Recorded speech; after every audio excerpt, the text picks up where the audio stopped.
माझे नाव रंगनाथ पुंडलिक गावडे, राहणार हराळवाडी. मी ह्याच्या आधी कधी घेवड्याची शेती केलेली नव्हती. माझं पहिलंच वर्ष आहे की घेवड्याच्या शेतीमध्ये मी उतरलो आणि 6 फुटी बेड पाडून, मशागत करून आणि नंतर गावखात वगैरे भरून आणि प्रत्येक 1.25 फुटावर आपण अंकुरचं बी टोचून घेतलं. आणि बी टोचून घेतल्यानंतर सुरुवातीला आपण 19 वगैरे अशी औषधं सोडली आणि नंतर सुतळीने बांधून घेतलं.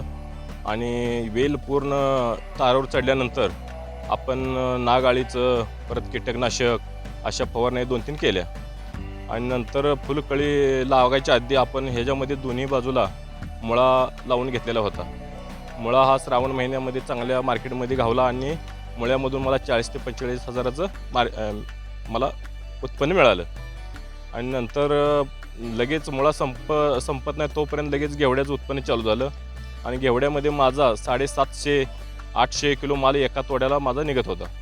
आणि ह्याला आपण हैदराबादला काय वगैरे पाठवलेलं नाही, आपण इथं सोलापूर यार्डात पाठवला. आणि सोलापूर यार्डामध्ये आपल्याला 60 ते 65पर्यंत मार्केट मिळालं. आणि थोडाफार माल कमी आला तरी मी बाजारामध्ये मी स्वतः विक्री करायचो आणि माल पण द्यायचो. त्यामुळं मला ह्या 15 गुंठ्या घेवड्यातून कमीत कमी मला 2 ते 2.25 लाखाचं प्रॉफिट उत्पन्न मिळालेलं आहे.